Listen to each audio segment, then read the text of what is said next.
racing immediately. But a champion becomes a legend. MAKYBE DIVA wins it again. Yes, yes, yes. Wins the EVEREST. Glen Boss wins another big one. Hello and welcome. You are watching Who's the Boss? I'm Julie Snook. I'm not the boss in this house, but this man is Bossy. Lovely to see you again. Always good to see you, Snookie. Oh, I'm so glad to have you back in the studio. I missed you. You have been a busy, busy man. Yeah, it's been frantic actually, but it's nice to be back home on the couch. Yeah, thank you. Well, you don't always stay on the couch. Doesn't that sound good? When I go home, anyway. I'm on the couch. We are a new show. This is Ep 3. If you're just joining us now, Who's the Boss? We've had some incredible guests so far in Alfie Langer and Peter Sterling. We have an incredible guest coming up today. I cannot wait to tell you about it. But if you're just joining us, you can find us at Who's the Boss Pod on social media, on YouTube. Please give us a follow, give us a like, and stick around for the content because we've got some great content coming up for you today. But before we get to our guest, we'll give that a little tease in just a minute. What did you make of the weekend racing in Melbourne, Bossy? We had the MOIR. Yep. Didn't quite go, I don't think, how a few people thought it might. Well, no, it kind of ended up being not a real contest. Yeah. I thought Estrella would take it up. Yeah. And Blake, I thought he'd come out just humming on her, and because he told me that's what he was going to do. He's going to come out and just let her run, and he never did. He come out and just sat three wide. That gave Morning Glory a very soft lead. I Wish I Win missed the start. Lady of Camelot was always going to box seat. So it ended up being not really a contest. Yeah. And the leader come around the turn at Mooney Valley, as you do, with only about 180 metres to go, and just give a little kick, and the rest were just chasing. 1,000 metres, it's not far. How quickly does that finish line come up? Oh, so quick. Especially over those short tramps. You don't expect horses to come back to you because they can maintain that very, very fast gallop for 1,000 metres. Like they can virtually hold their breath and go flat out for that distance. I'd say it's equivalent to a 50 metre in the swim. Right. They just go down, head down, ass up, and just go flat out and don't take a breath. Yep. That's what a 1,000 metre race is to horses. So Mornington Glory took out that one. Lady of Camelot, I'm so excited about this mare. She's just gorgeous. Yep. Estrella in fourth. I Wish I Win. Look, he's aimed straight for the Everest, so you can't expect him to come out first up and go gangbusters. He was the run of the race. He was awesome. He missed the start. Once you're on the back foot over 1,000 metres, put a pen through your name. You just don't generally win. So he was extraordinary late through the line, and they would have got back and drive home. Peter Moody would have been going, we're right on the money here. Yeah. He's maintained his favouritism for the race, and that's pretty well right, I'd say, off the back of that run. Hayasingi was extraordinary. Yes. The Blue Diamond winner. Yes. She was real good. Yeah. They might have been thinking, what, three old fillies in an Everest. They've never had one. I think there might have been one, but there has been one actually. Yes. But they might be thinking an Everest. Yeah. Because she was extraordinary too. Don't worry. She might be back, but her only one run in Sydney was horrible. Well, I reckon we should hold off and chat about the Everest at the end of the show in Bossy's Best because there is a lot to talk about there. Quickly, the CONCORDE as well. Kieran Maher with the Quinella, I Am Me and Bella Nipotina. Speaking of Everest, two exciting options here. Oh, yeah. I Am Me, well, she's a specialist first up like that. Bella Nipotina was extraordinary. I think she should be challenging for favouritism, to be very honest, because you know what you get with her. She's ever consistent. I just love the way she's got better and stronger as she's got older, this mare. And I think she should be challenging for favouritism with I Wish I Win. And I think Giga Kick, he was super. Over 12 months off, he over-raced 3 wide and he peaked with about 100 to go and still only got beaten for under 2 lengths. So he was extraordinary. He'll be the big improver, but he's going to have to improve because the opposition's very, very strong. There's a great aerial shot of Bella Nipotina too, that run. It was a great run and a great ride as well. So, like I said, let's talk about the Everest a little bit later in the show. Our next guest has just walked in the door. You and I are excited, a bit nervous, but more excited. I'm very excited. She is undoubtedly the queen of Australian racing. Why did you want to get Gai Waterhouse on this show? Gai's been one of the biggest influences on my whole career and my life. You know, we met very early, and Gai took me under her wing with her dad, And they essentially became what were the biggest influences on my career. So to have the Queen in my living room, honestly, it's really exciting because we have so many stories. And she's just a wonderful person to be around. Anytime I get to chat to Gai and even Robbie, it's always a thrill. Like, can you see the smile on my face? It is such a pleasure to talk to Gai anytime, but what a privilege to have her here in our studio, in our little home for Who's the Boss. So stick around. Gai Waterhouse is coming up. Our next guest on Who's the Boss is undoubtedly the queen of racing here in Australia. There is no bio that will do her justice. All I can say is welcome to Who's the Boss, Gai Waterhouse. Thank you so much. Welcome, Gai. Thank you, Glenn. Thank you for coming on. Very nice to be here. Very nice to be with the both of you. Yeah. What a privilege. How lucky we are. Tell me, why did you want to come on this show with your mate Bossy? Well, why wouldn't I? He asked me and he said, would you come on the show? And I said, I'd love to come on the show. It's nice to be asked, isn't it? It is nice to be asked. And in tradition with our show, which is only brand new, we like to toast our guests with the Melbourne Cups. This is how Bossy rolls. This is how I roll. This is how, yeah. So let's have a champagne. We have the champagne. Here we go. With Gai Waterhouse out of the Melbourne Cups. Here we go. Now, Gai, tell me about the cups and the trainers. Do you all get a cup at home off the back of a Melbourne Cup? Yeah, yes, you do get it, and that's exactly the size. I think mine's about the same size as Glen's, and it's a thank you, Glen. Gai. And do you know which year this is? Of that was MAKYBE? that one's 04. That one. That's a good year, 04. Good year. Good Cheers grades to to you, drop. Gai. Cheers to Thank you Gai. for coming on. Snookie. And which of the MAKYBE was gave you the greatest thrill? 05 Gai. Why was that?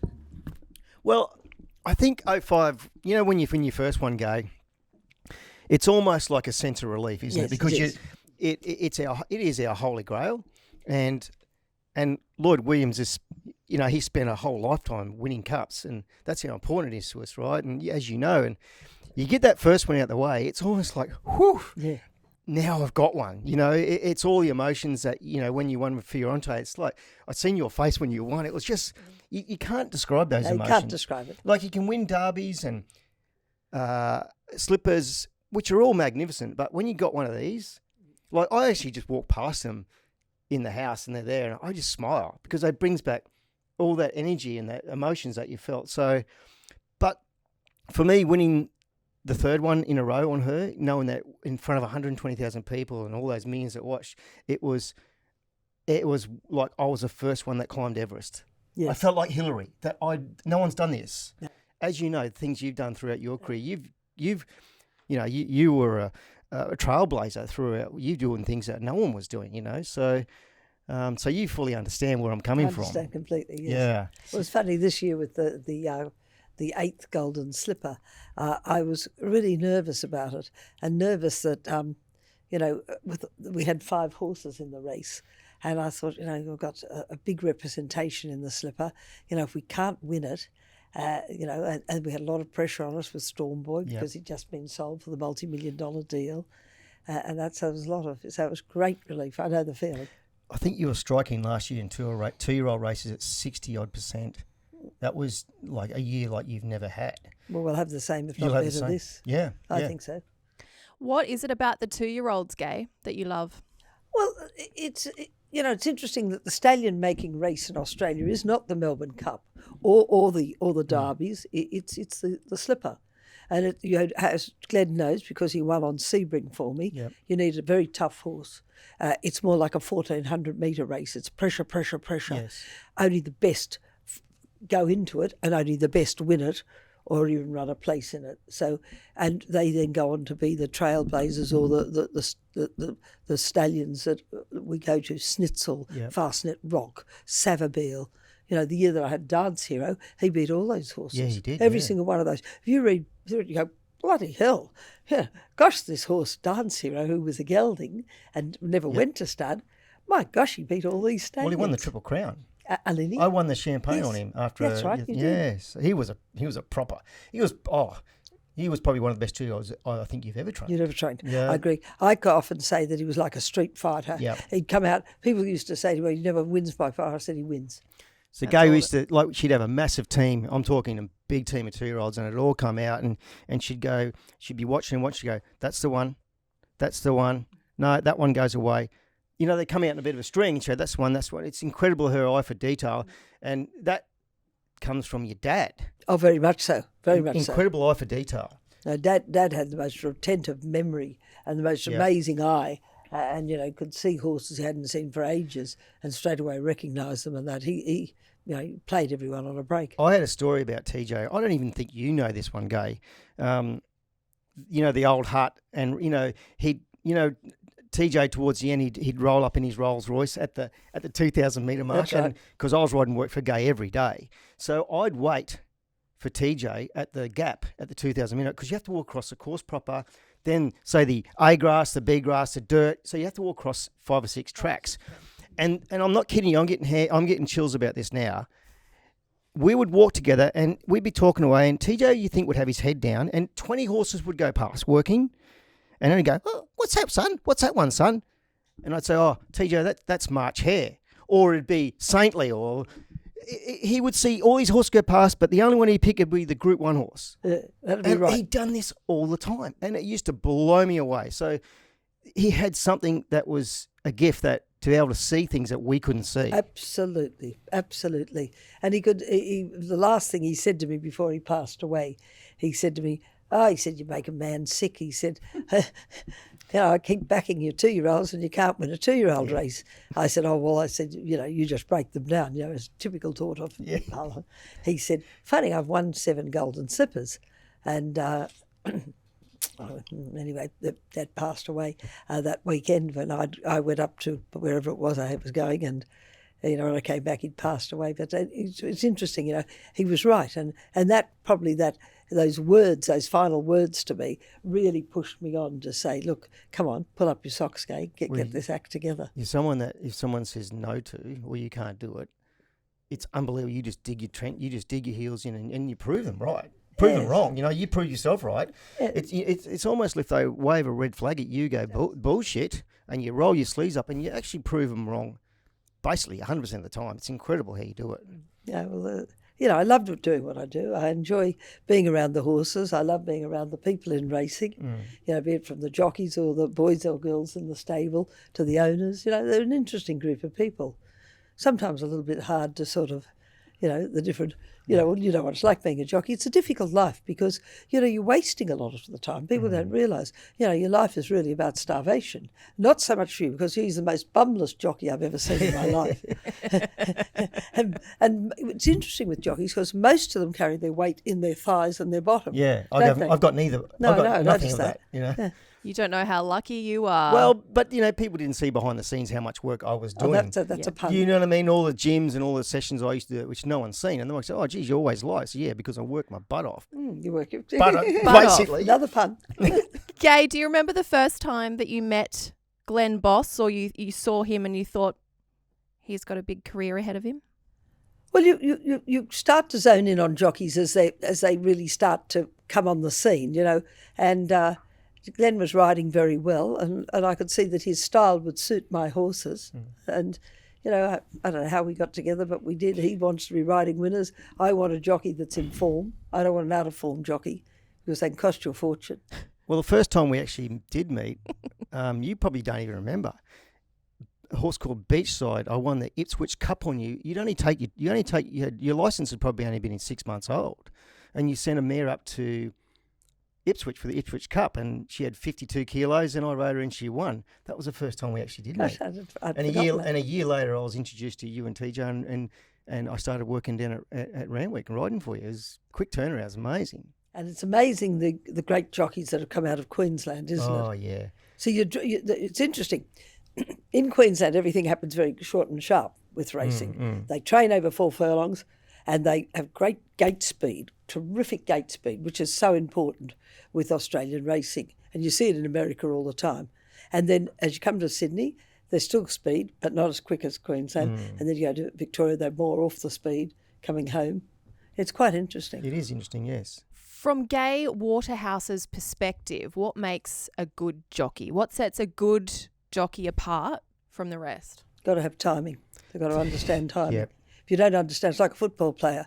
You know, if you haven't got timing, you miss the ball. You miss the goal. You know, exactly the same with jockeys. Gai, the key for riding work for Gai or even riding in races to know exactly how fast, because Gai would time with your group of people. There'd be maybe 4 people all timing different horses, and at the end of the morning, we'd all come up in a row and we'd go through every one of the horses. And if your times weren't right, you got a scolding. It was basically, you know, you got to get your times right. So all the jockeys and Gai's probably made more jockeys in the last 20 years than the jockeys themselves. Like I could rattle off name after name after name that would Nash, probably Blake, Nash, Toby. Blake, Brendan Abdullah. I mean, I can go on and on and on. Myself, Shane Dye, like we just go back. It was just like your production line of, because they made sure that they towed the line and you made sure they knew their speed. And speed means you more races, knowing your times, than any other asset you'll ever have in your back pocket. If you know how fast you're going. Oh. It's interesting. 2 jockeys over the weekend rode for the stable, and both of them got beaten. So I break the videos up and send them to them. And I say to them, I first of all say to them, you watch the race and you tell me where you lost the race, and then I'll show them where they lost it. Yep. So they'll jump, they'll go quick because they think that's what we want, and they'll pull up at the 5 furlongs. And so everyone else who hasn't had a breathe, they're all going, has a cup of tea, and then they're able to catch up. We're no good at all. Whereas if you sustain the speed, as Adam Hieronymus, Tim Clark, perfect ride, brilliant ride by Tim on MAKYBE.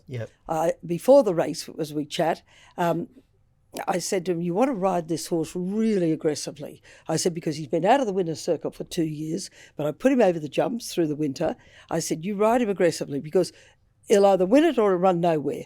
And we want to make sure he's back in the winner's circle. And Tim rang me after he won the race, and he said, you know, I was of 2 minds, but the moment you said it, I thought, yes, that's the way I should do it. Yeah. And he won brilliantly. Yeah. He'll win the Epsom, that horse. Yeah. Well, just getting into their mindset, aren't you? You know, and that's one thing I will say about Gai. Like when you rode for Gai, you never have a crossword at the races. She'd see you at track walk on Monday and say, hey, come over here, we need to have a chat. And it was just always one-on-one. And she'd say, listen, I didn't like the way you did that, or you didn't listen to me, or I think you didn't ride that horse very well. And pull your socks up, basically. Don't let that happen again. It was never in front of anyone at the races. It was, you could tell when you walked back in on when you got a horse just by looking at it. You knew that you were in trouble. But it would come Monday morning at the track, and it was always a quiet one-on-one time, which I respected, because there's a few other trainers that I rode for. You know, they dress you down in front of everyone and made you feel belittled you a little bit. Oh, terrible. You know? And the thing is, if you're not, Dad used to say, if you're not happy with the bloke riding the horse, don't put him on again. Yeah. And Rob says the same thing. You know, it's no use complaining. It's so funny, because when I was a lot younger, I watched a trainer, a very famous trainer in Melbourne, and he would give the jockeys the greatest bawling.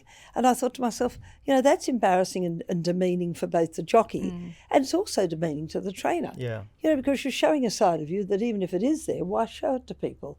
So I learned there, and I thought, no, I'm not going to do it like that. No, and it's respectful, yeah. How important is communication in your business as well? Because I remember reading an article where you recalled memories of your father communicating with people from all walks of life, from prime ministers to stable hands to the person on the street. But he had an excellent way of communicating. And how important has that been for you? Well, Dad taught me the art of communication, because as a child, I'd sit opposite him before I went to school each day, and he'd speak to all these famous people, and you know, and always the press from,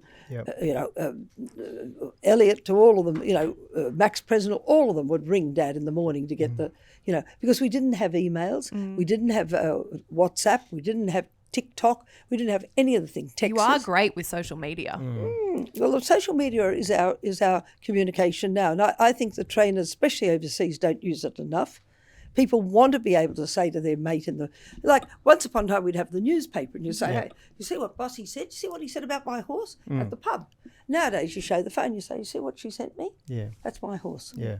Well, TJ was before his time in that respect, because he understood that we're in the entertainment business, didn't he? So he used to make sure he gave a lot of people the information that they wanted, because without them betting or show an interest in the racing, we die very quickly. So he kind of understood that a long, long time ago. A man who had absolutely no education, jumped out of the window at the schoolroom as a little boy and ran away, and never had any education, any formal education. His understanding of human behaviour and people were quite remarkable.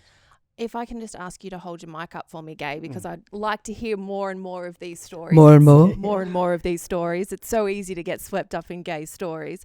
But how much of your father do you carry with you day in and day out at the track? I love watching your social media clips. You've got a brilliant team working with you. You can go online and you can see Gai in the stables. You can see Gai before the races. You can see Gai at the sales, which is actually one of my favourite series. It's so funny.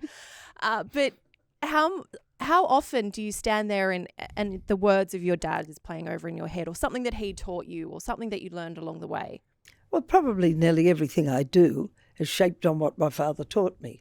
You know, from the feeding of the horses and the bedding of the horses. You know, we still feed our horses very much in the manner of which TJ did. And he revolutionised in the 50s how to feed horses. They were feeding them chaff. And he went to America with Mum, and he came back and oats and corn and barley and tick bean and you know, boiled feed for them and that. Well, nowadays we've gone completely the other way. That's right. And they all get pellets. It's where you're feeding chickens. Well, and that's why they get ulcers and stuff. Of course in they their do. stomachs, Of course they do. Their stomachs and their not metabolism designed. is not designed to absorb that kind of food. So you remain true to that old tradition, which it worked for TJ pretty well. You're not kidding. You know, 33 consecutive premierships. And then the 34th, Brian Mayfield Smith came and knocked him off his throne. And then Dad came back for the 34th. 5 Commonwealth records where he was the leading trainer in the whole of the Commonwealth. Unheard of for an Australian trainer. They broke the mould when they made TJ. Oh, and you know what?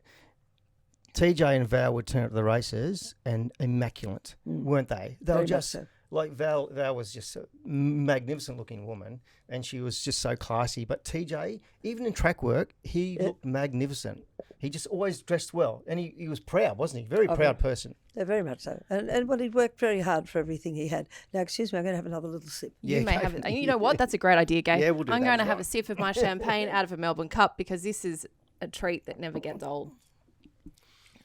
But I used to love being around. I remember one day, Gai, when I first moved down to Sydney long after I bought a little house down at Malabar. And TJ goes, "Oh, you used to own Malabar once." And basically he said, I owned half of it once. And I went, "Did you?" He said, "Yeah, I bought a heap of property down there, and then the prices went up, and then I just sold the lot." You know, he was so clever in that. Not only just in racing, but in business, he was unbelievable. Whatever Dad had went to do in life, he did it very well. Yeah. Very, very well.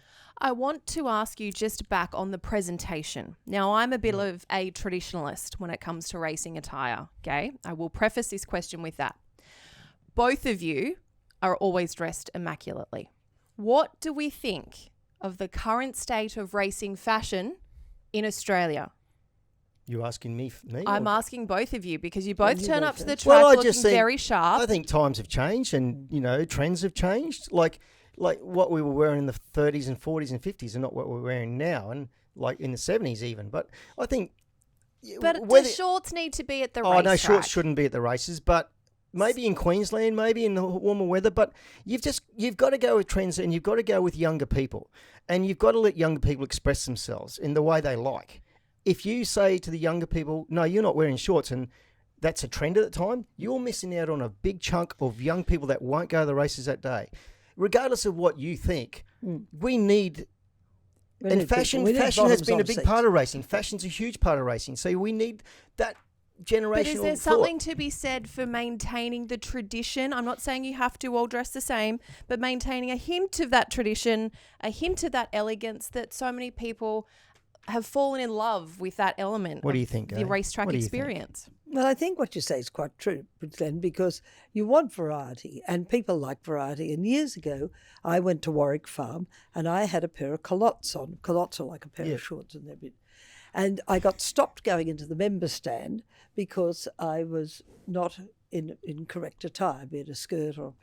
Anyway, and another time I was at Royal Ascot. This is years ago, and I'd just been living in Paris, and in Paris they were wearing a lot of flowers in their hair and that, so I got my hair done at great expense, and I didn't have the money at the time to go and do it like this and have the flowers. And I arrived, and the green man on the gate to the royal enclosure said, "Madam, you haven't got a hat." I said, "But I've got flowers in my hair. It's the latest in Paris." He said, "But this is in Paris." So I thought, bugger this, I am not going to be kept out of the royal enclosure, and rushed into the ladies' room, and I happened to have a tie, like a scarf, and I did some sort of creation, and I came back and I said, "Is that okay?" He said, "Perfectly."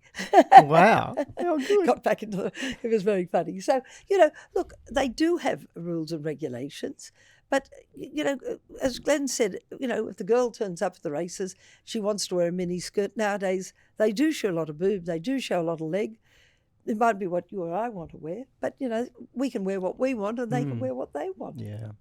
That was very diplomatic by both of you. Well done. That's pretty.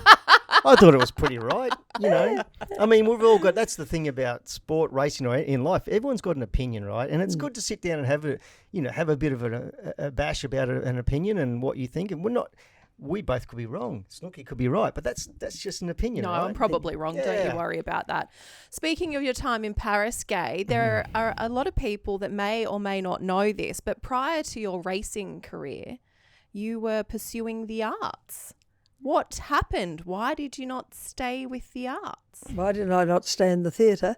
Well, I think as simple as that I knew I couldn't be the top of my profession. Well, I'm a very ambitious person, and I'm a very competitive person, and I just knew I didn't have the talent to be a Kate Blanchett or, a Nicole Kidman. And I thought, well, why pursue something unless I can be top at it?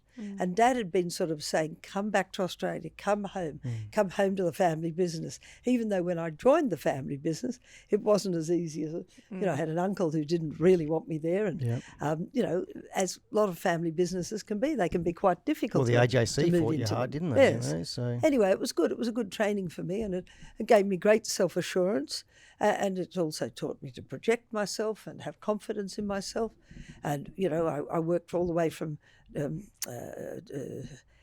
Toronto in Canada to Copenhagen and up and down England. So it was really good. Would have been the best time of your life, It was Gai. fabulous. I wouldn't change it for anything. And, of course, when I wasn't working in theatre, which was a lot of the time, but when I wasn't, I'd go off to the races. Yeah. I just loved it. Yeah. It was never going to leave you, was it, the racing? No, never.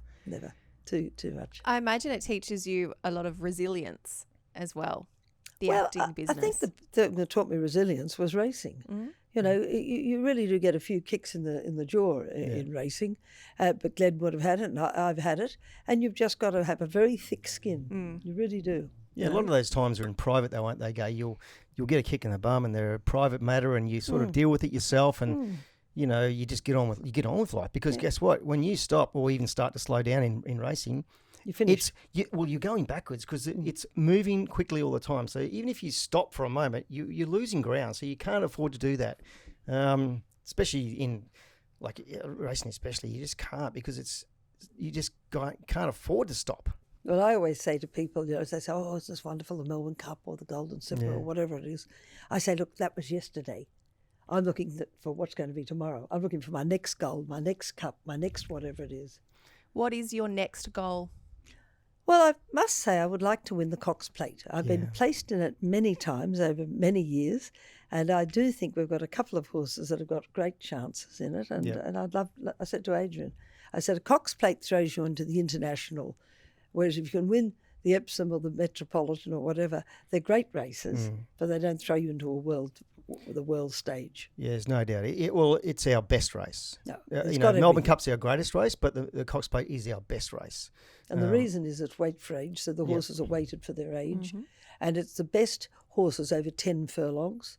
2040. It's run on a little teacup of a track, very much like Happy Valley. Yes. Very similar, or Chester in England, very similar tracks. So it's a tight turning circuit all the way. The pressure's gone from the beginning to the end. And it's a bit like being in a Roman sort of, everyone's around saying, come on. And they play all the races from the past leading up to that race. It's got a fantastic feeling of theatre, hasn't it? My first ever ride in a Cox Plate was for Gai. He was a 3-year-old and he ran last. I can't remember his name off the top of my head, but That's why. But my first ever ride in a Melbourne Cup was for Gai, a mare called Electronic. She won. Yes, she was won great. the Metrop, and Yes. something went wrong with her in the Melbourne Cup, and she ran last. So my first 2 rides in 2 majors, they both ran last for you. But talking about horses, Gai, and geez, we had some great horse flesh go through your fingers throughout the years. I thought one of the ones it's that gave me crazy. great satisfaction was Yeah. Sprint Bay. Oh, how good was he? He was bought for what Dad would call a round of drinks. Yeah, And he bought it with 30,000, I believe. 32,000 he was bought 28,000. for. 28, yeah. NZ, Mm-hmm. and he bought it with a man called Barry Gamer from Newcastle, and the horse was going no good. And Barry said to Dad, we better sell him, Tom. He's not going any good. And Dad said to him, Barry, you can afford him and I can afford him. He was a round of drinks. Let's keep going. He must have seen something in the horse. Yeah. Anyway, he turned the corner, Yeah, and then he got a quarter crack yeah. the week of the race. Oh, my And I God. thought, The Doncaster, yeah. So he never raced till he was 4, right?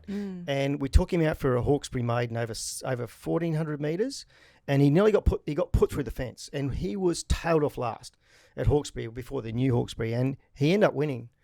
It was unbelievable, and I remember driving home from Gai, and I was talking to Gai. I said, Gai, this can win a major mile race. He's a proper horse, and he was unbeaten for his next 5, and then he got beaten the last run of his prep. We brought him back, and he kept winning, and then we getting ready for that Doncaster preparation in the Sirocco. He carried 59 kilos in a horse, and he caught his heel. He ran. I think he ran 3rd, Gai. And then trying to get, I swam him to that Doncaster because I knew if I worked him, I might make him sore. And of course the stewards had to look at him on the Thursday before. So, there was a great sort of nail biting and all the rest of it, but they passed him. Yeah. And it's history now, of course. Yeah. He won with Glen. Well, it was incredible because he drew barrier 1. And I remember, honestly, it was one of those tender hooking weeks because Gai said, you've got to be at the track, we've got to get this horse. He's fit, but we just need to keep him ticking over, keep him happy. That's all you want to do, keep him happy. And Gai said, knowing this horse race day, he's so tenacious that all we have to do is get him to the racetrack and his adrenaline will kick in and he'll go and do the job. He won't feel the pain. And I'm going, well, Gai, he couldn't put his foot down Monday. Tuesday, we got him up a bit. Wednesday, we got him going a little bit. Thursday, they passed him. We don't know how. Race day, I was going to the barriers, and true to Gai's word, he went to the barriers like that, and I said, we're on. And he drifted out to some stupid quote. He was like 20-1, and he beat another good horse of yours. I think you had All Our Mob in the race. Oh, Juggler. Yes, he was a terrific horse. Yeah. He ran 3rd or 4th in the Cox Plate. Yeah. Terrific horse. Do you remember what you said to Gai after the race? Gai remembers, don't you, Gai? Well, because I was absolutely blown away. Number one, we got this horse to the races, and he was my favourite horse at the time, and Gai's my trainer, and I did say, Gai horse, I love you so much, I want to marry you. And it's really. And I said it to the boy that comes up on the horse beside you, said, Gai, I want to marry you like this. And I was thinking, oh my God, Rob, sorry. But I really love this woman, and I was sort of, I was just such in awe of it's a major race. So Doncaster's a major. It's our 5th major, and it was my first major win with Gai. Yeah, it was terrific. And then really getting on Sebring in the slipper, because Blake had been riding Sebring. That's right.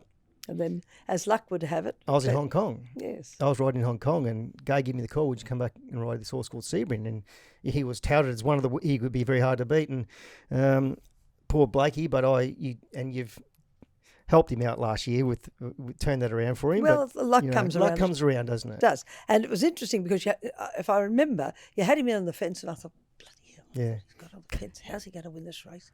He's in the wrong position at the wrong time. And then just something happened. Horses are moving. They're all moving fast. They'd opened, and then you... Well, Gai, remember there was a bit of rain around, and yes. I went out and I walked the track, and they tend to overdo it, jockeys, right? They all tend to overdo it. Once one goes, they all start following the lead like sheep. And I went out and then walked the track, and I noticed the inside, because they were getting off, it was actually not that bad. So I thought, well, I drawn low. I said, well, I'm just going to stay to the inside because they're all going to overdo it, and all the runs will come, and that's exactly what happened. And is that a conversation you have prior to the race, though, or is this something you just keep in your mind and think, I'll I'll take on Gai's advice, but I'll keep that one to myself. But I won't tell anyone else, the jockeys, because that's my little. No, bit. but do you have that conversation Yes, with I Gai? do. Yeah, I'll come out and say, Gai, you know. Well, the same thing happened with Tommy Berry with Overreach. You know, that's the beauty of walking the track beforehand. And the jockeys in Australia are a bit lazy about it. They don't do it like they do in England No. or overseas. But by doing that, you've got this prior knowledge of where the best going is. And then you can say, look, I know you think we should be there. And if the jockey says that to me, I say, you're the one riding it, get on and do it. Yeah. What's the point of me saying, no, don't do it, because I'm not riding it? Well, you know who started doing that? The great Shane Dye was the first Yes. one. Shane was a bit of a mentor of mine because he was number one. Gai, I was number two there for quite a few years. And Shane was doing things that no one was doing, the form, walking tracks. And he'd go out there and I'd walk with him and he'd say, okay, this is what we're looking for, you know, and we'd feel around and he was teaching me that. And He's very open in things. Oh, yeah, he was very open. He'd tell you. Anybody go and do it too. He's an incredible rider. Oh, great rider. Great rider. What are those conversations between the jockey and the trainer just before you're walking out? We see them on camera. We see those private conversations, those moments between you. Is there really much exchanged in that time? Or is that you are the jockey, I trust you, you are the best I've got, you go out there and do your job, I've done mine? I think every trainer's different, don't you? Every trainer's different. Gai's basically go out there and enjoy yourself for the last bit. That's basically your final words. Go out there and enjoy yourself. Have fun. You know, she trusts you that you've done the work and you know that you're getting on a very fit racehorse. You always knew you were on a fit racehorse. And Gai, you know, she'd talk to the owners and there was fluffy stuff, but basically the last thing you said, go there and have fun. That was, you did that often. And often you've spoken beforehand. Yes. Like now I don't go to the races as much. I will be at home and you know, have the speed maps and have, you know, a price on every horse. So I've got in my mind. And then the jockeys and I'll have a conversation and then I'll ring Adrian and then Adrian will put his spin on what he thinks or whatever, and then he's got last bite of the cherry. He's the last person to speak to the jockey. I've given them my thoughts, and then it's the jockey and Adrian. But a lot of the time, you've done all of that. You know, really, it's there to. I like the jockeys. If we've spoken beforehand, I like it that the jockey comes out and then explains to the owners what's going to happen. Yeah. Because they're the paying customer, and it's nice to be privy to what you've discussed. What about some of the owners you've had? I spoke to him today at length, Singo, and his fondness for you guys is immeasurable. He you know, when he talked, you can hear in his voice.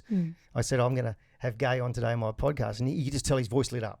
He went, oh, make sure you say good day to her for me, which I will. But he's been ever consistent throughout your career. Very much so. He's been a great, even though we've had some tumultuous times. And one funny time, it wasn't funny at the time, it was far from it, but I had more joyous and I wanted her to run in the Doncaster because I knew she'd win it with her eyes shut. Yep. And he had been advised not to run her by his racing advisor. And so I really had an uphill battle.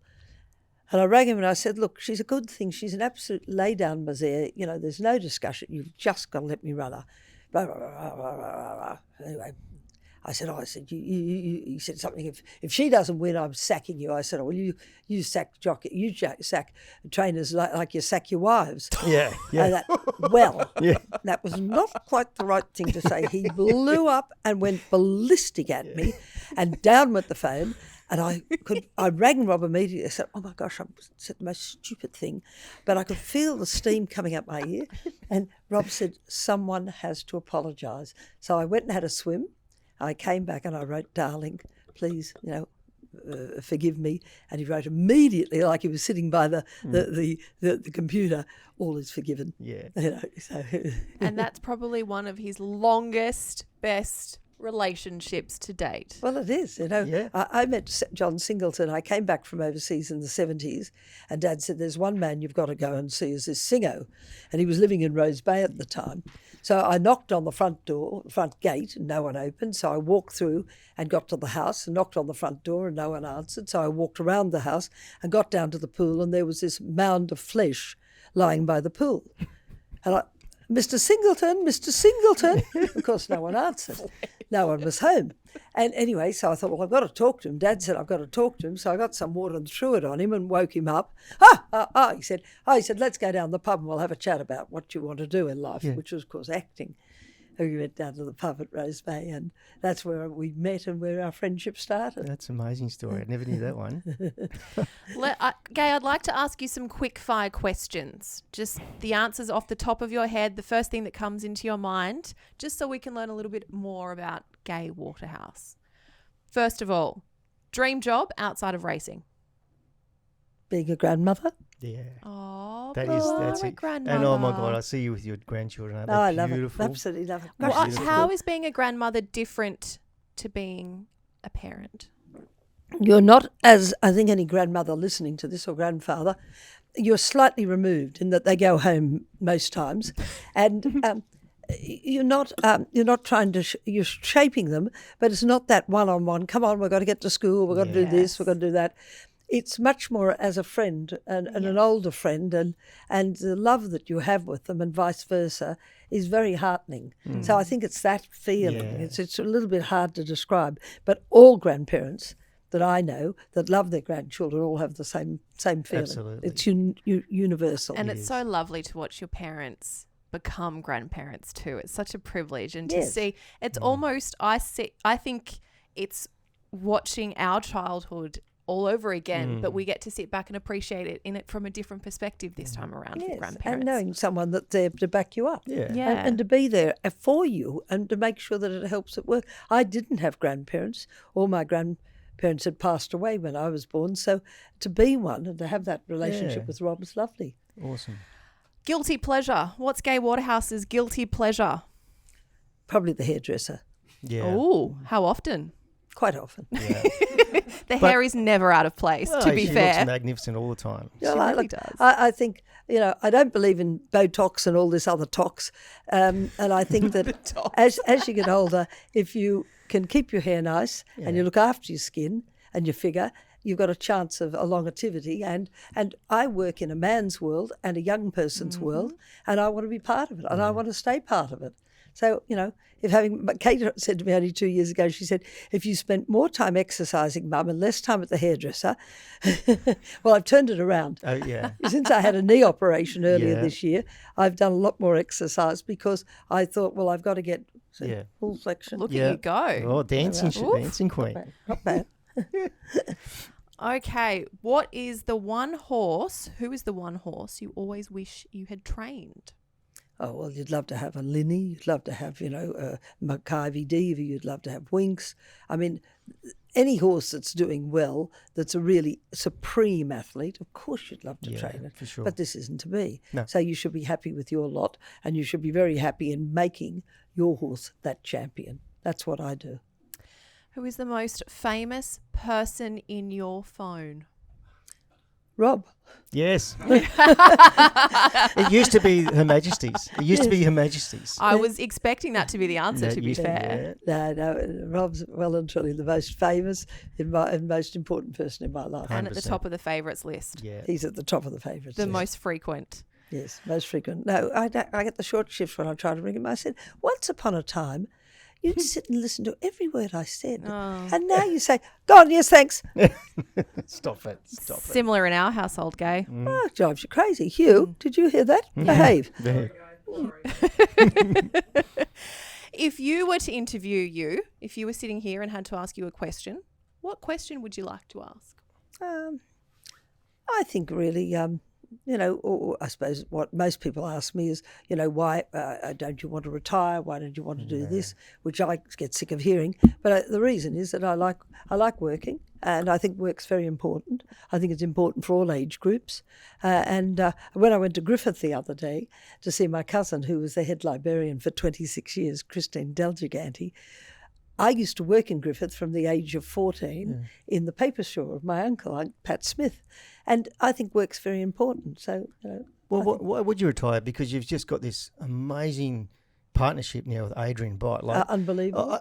And I've just watched him mature and grow through the years. Because when he got there, he was a bit of a greenhorn, and people were, I wouldn't say they were questioning him. They were going, where's he going to fit? Because Gai's a powerhouse, and he was but he has grown and matured into this role, and he's an absolute. It's like you two are yin and yang. Just got this amazing fit. It's quite interesting. We have the same birth date. You do, didn't know and you that. recently 2nd of had a September. birthday Yes. too. So it's quite Happy remarkable. birthday. Thank you very much. But it is amazing. So we're both Virgos, and we think quite similarly, but yet he's got his spin on it. And he's always right, may I say. I'll go into bat about different things. I might see something. He's very respectful of what I say, because when I say it, I'm saying to try to make sure that horse ends up winning for the stable and for the owners. And he then can also say to me, look, da-da-da. And I'll think, why didn't I think of that? He's got very good memory, and he's just got a very good way of seeing things. He's very good with people. He's very good with the boys and girls that we work with. He's very good with the owners. He's and very good as with you the said, media Glenn, too.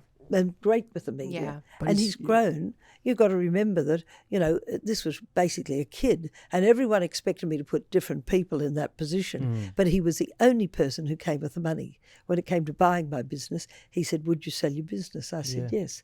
But I said, I'd only sell it if I could stay on training. And he said, well, I'd only buy it if you did. Yeah, that's Well, could you imagine tapping into that? You got the TJ, you've got Gai, like you're tapping into some wealth of knowledge that you will never ever be able to do. So good luck to him. But he's a remarkable person. You can ring him; he'll ring you straight back. Whether he's busy or not, and he's just got this very, very calm, beautiful demeanour about him, which you feel comfortable being around him. I agree. And it's interesting. We're starting to see these partnerships, more of these partnerships come along. Almost the more senior, experienced trainer is bringing in the younger one to whether it's to teach them the ropes, whether it's to have them sort of dealing with a particular side of the business or the media more, or it's just nice to see these partnerships really, and to give these younger trainers these incredible opportunities. Oh, it's a lot of them every second, but which is good. I think it's the way of the future. Yeah. Well, we are so grateful that you joined us. Oh my God. I would like to just, if you're listening, we are curled up here on the couch. I may as well just be watching Gai on a television, because it's just been so lovely to chat with you, to hear your stories. I could listen to these stories and drink champagne all day, Bossy. All day. Like I said earlier, like every time you're around Gai, it's just like you just can't wipe the smile on my face, because we have great history, and and the respect I have for this woman is immeasurable. She's, as far as racing goes, is the love of my life. As far as the things that she taught me, the path that she put me on as a very young man, the things that Gai used to tell you, you still hold true to this day. The way you conduct yourself, the way you do your business, the way you treat people, the way you want to be treated, all those things. Gai was always like a mother in a way, and she's done this not with just you me. get called mother. Yeah, but you do it with all of them, right? And That's when, a compliment. But when they all come out the other side after they've been through Gai's system, they are proper men and women, all of them. And that's probably one of your greatest attributes, Gai, that you've been able to turn, you've been able to give so many people so many opportunities throughout their life and your life. You put them on a good path. Not only did you train racehorses very, very well, but you were the trainer of a lot of young people. It must be something that you really should be proud of, Well, I must say I am, Glenn, and I really do enjoy young people around me, and I enjoy being able to teach them. And it's only as good as, you can't throw the ball. If they drop it, they're no use to you. And when I say use to you, you want the person that's stepping with the same beat. So you throw the ball, they catch it. Yeah. I take some nuts to the track in the morning. I call them the nuts and bolts and give them to the kids because they've been up early and they haven't had anything to eat.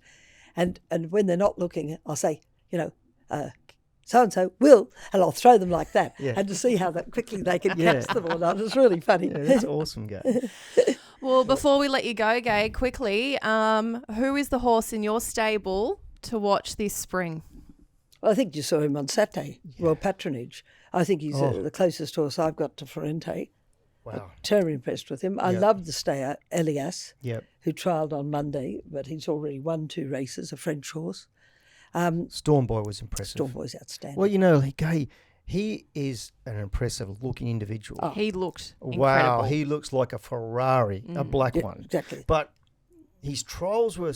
But that's what colts can do, can't they? They can be not interested on trial morning, and their heart rate doesn't come up. But race day, when their heart rate comes up and they parade a bit different. They're proud animals. Well, it was interesting because I was watching it on television and I could not believe, from a horse I see very regularly to the horse I saw on television, he was a hand and a bit bigger than any colt That's it. in the San Domenico the other day.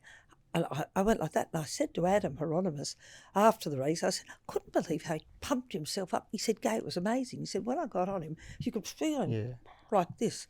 But he wasn't fit in those trials. No. And it wasn't until he got really fitness that Adam could ride him the way I knew he could be effective, because he's got a certain pattern that really gets him up and gets him Adam going. said something to me actually before the Gold Coast Magic Millions, and I was talking about this colt. She's a beautiful. He said, Bossy, you can't get a feel on him in the morning. He just doesn't give you any feel. He just goes about his business without any fuss. But race day, he's a different beat, and that's what those good colts. Any good colt I've ever ridden, they're all got that same How about trait. Piero? Yep. Piero, eat you alive on race day. Yeah. Was that a relief seeing that performance from Storeboy? No, because I thought he'd You win. knew what was there. It's a relief sometimes when you don't expect them to win. Major Beale was a relief. Yeah. Because, I so wanted him to be back in the winner's circle. He'd won a derby, a prestigious Group 1 race for 3-year-old colts. But Stormboy, I expected him to win. And I couldn't understand why the focus wasn't as much on him. But he just absolutely, he didn't win the race. He annihilated his opposition, annihilated them. Did you I think think? we won by the big margin. He took them by the scruff of the neck early in the pits and tossed them aside. Do you think he's a 3-year-old that could win an Everest? If Well, he could. It if he depends went which that way, and it's up to Tom Magner and the owners and Adrian to decide. But you either go on that course, or you go on the classic course, which is the Guineas, and then on to maybe a Cox Plate. I don't know, because he's brilliant. Yeah. Now, where's his brilliance going to be? Yeah, and you probably don't know where the ceiling is with him either. No, you don't. No. You do not. Do you have an Everest winner in your stables, do you think? Well, you might have seen her on Saturday. She wasn't shown to her best, Lady of Camelot. Yeah. 3-year-old fillies get in with, I'd say, 51 kilos in the riding? Everest. Oh, I'd go. If you asked me to come up, I'd do it. How long do you think it'd take you to be ready for the Everest? How far? We worked it. It's 28 days. Or how many? No, we've got to do 40 the something days countdown. away. We're No, 40-something I've got days no away. chance. Got no chance. Even though Lester Piggott came back, Lester Piggott rode and old Jack Thompson. Do you remember? I mean, you would have been only a kid and you weren't riding here anyway then. But he was a very old chap. And Not that you're old. Oh, sometimes There's just time. Honestly, sometimes I think about. I'm 55 now, and don't worry, I've had moments where I thought, I could probably go back and do it. But for me to be at that level, I couldn't get to that level again, Gai. So I'd be so disappointed, and to put in all the hard work and not get to where I wanted to be, it's not going to happen. No, it's These young boys and girls that ride today just run laps around you now. I could never ride that good. And the other thing is that you move on in life to different things. I'm happy. We wouldn't be sitting on the couch together if you were riding. I know. This is the best thing ever. We are Thanks, Gai. so privileged that we are all sitting on the couch here together. Gai Waterhouse, thank you so much for joining us. Honestly, I could sit here and listen to this all day. This has just been amazing. Thank you for coming on Who's the Boss. Thank you very much, Gai. Appreciate it. Thank Love you. darling. Well And thank you, sweetie. Thank you. Mwah. Thank you so much. This is why we call her mum. Bossy, I feel like we just had royalty in our home. Yeah, and riding for Gai and being around her for so many years, I never took that for granted. Like the personality that she is, the way she conducted herself and her business, and the way she wanted people to be conducted around her. She's a true icon of our. She really is. She transcends the sport of racing. She's a proper public figure. But she does it with so much class and style. Oh, she's absolutely divine. If you're listening to this or if you're watching this, this is a true story. We had even producers bowing to her at one stage, not knowing whether to curtsy because it felt like the Queen was, he's nodding at me, it felt like the Queen was in the house. Yeah, it really did. She does have this aura, this incredible presence. Even you, who's known her for a very long time, you still feel that way around her. I get very emotional, because she was a massive part of my life. So, and I treat her like we do. A lot of people do what they call her mum because she's got that presence, right? Yeah. And she likes that tag and she likes that title because she feels that really fits well with her. Yeah. Because she's a mentor to so many people. But yeah, I get very emotional when I'm around her because it brings up a lot of memories and a lot of great ones. It was really lovely. Just at the weekend, I watched her just before Lady of Camelot ran. There's vision of her saddling up the horse, tightening the girth, making sure the strapper is looking neat and tidy before she goes out. And she does it in such a warm, motherly way. Yeah, well, at the end of the day, she's a horse trainer too. You can't forget that. That's what she does, and she's bloody good at it. She is. That was an excellent interview. Absolutely loved it. Speaking of excellence, let's talk about international premier events because they have some excellent events coming up. We have the Melbourne Cup Carnival and Everest Day, of course. Bossy, you're going to be there. Yes, I'll be there for Everest Day. It's one of the biggest days of the year right now, and IPE do an incredible event. So if you want to go, get there, buy a ticket. And Melbourne Cup is the big one, obviously. The 4 days over the Melbourne Cup. So we start with Derby, then Oaks, and we run into Cup Day, then Oaks, and then we run into the final day. And they do a massive event down there. It's first class. So if you haven't been to the races Melbourne Cup time and you want to go, this is the only way to get there. They make a nice hat too. ipevents.com.au if you want more details about those days. Get along trackside. Right now, though, it is time for Bossy's Best. All right, Bossy, big weekend of racing. Let's start in Flemington. It is your girls' day. It's my girls' day, my girlfriend, MAKYBE DIVA Stakes Day, and what a race this is going to be. A small but cracking field. It's like a mini Cox Plate, Yeah. honestly. You know, when you go Mr. Brightside, Pinstripe put his hand up the other day, said he's a proper, genuine Group 1 horse. Circles of Fire, Warmonger coming off that unbelievable win in the Derby in Queensland, 10 lengths. We haven't seen that's the biggest winning margin this century in a Group 1 race. Yep. So that's it. And then I got my favourite girl at the moment, Via Sistina. J-Max going down to rider. He doesn't want to take his bum off her from now on. So, wow. Who are you liking? Because obviously Pinstripe's coming off the Memsey, stretching out of the 1600 for this one, stepping up off the 1400. It was so great to see that win, but it's really hard to look past Via Sistina. They haven't seen her yet. Yeah. You know what I mean? Now she's getting out towards a proper trip, mile and a quarter. People were surprised, and the market suggests they were surprised that she won first up, but I wasn't. Her trials were nothing short of spectacular, and she's put on really good condition from the autumn, which you just love to see these mares just furnish, and she's doing that now. I expect her to go on her merry way and just keep winning, and I still think she wins a Cox Plate. There you go. Via Sistina, Cox Plate winner. Let's see how she fares this weekend in the MAKYBE DIVA Stakes. There's also an interesting one in Melbourne on Saturday. The new addition for this year's program is the Archer Stakes. That's over 2,500. That's offering a golden ticket into the Melbourne Cup. Yeah, and I kind of wonder, like, it'd be good to see Val Claire win it because that would make him, he's a genuine, he can stay. He's won the Melbourne Cup. I know he's an older horse now, but he's still maintaining a good level of fitness and form. Whether the winner of a Melbourne Cup comes out of this race, I'd say no. And it probably will never come out of this race. That's the kind of where it fits. But you know what? It's a good opportunity for an Australian horse to get their way into the race and people be a part of it. And I do hope a winner does come out of this race to win a Melbourne Cup, but I just can't see it. All right. Well, let's have a look at Sydney today too. I'm going to just get my little betting app out as well. Why don't we start with the Theo Marks? Because obviously there is a lot of Everest chat at the moment. We still only at this stage at time of recording have 2 runners in the Everest, which is really interesting given previous years. Yep. Where they go with Celestial Legend, Well, I spoke to Les this week, and Les is always, when Les is bullish about a horse, you've got to listen to Les. And I saw Celestial Legend. He's come back bigger. He's such a quiet colt. He's just so lovely to be around. He's at this stage, he's going in as favourite, but, he's a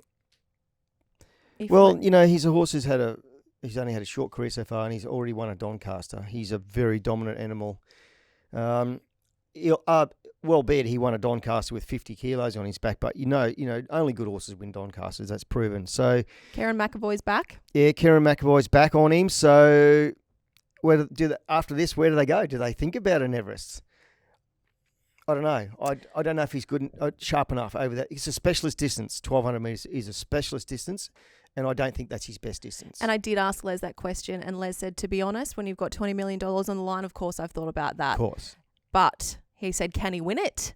I don't think so. No. So he won't be steering him towards an Everest, and Les knows what it takes to win an Everest. Unless he comes out and does something pretty spectacular. Well. And K-Mac says, well, Kieran McAvoy's a star. He's won three Everests already. He knows what it takes to win. If he says, Les, I think this horse can win Everest, if we point his nose in that direction, it's going to be a very fascinating race to watch. We've also got the Run to the Rose, speaking of fascinating races. Oh. Storm Boy, no surprises going into this one as favourite. Well, and I'm waiting for my boy to come out, Switzerland. I've been waiting so patiently for this horse to, because he was a 2-year-old that I earmarked.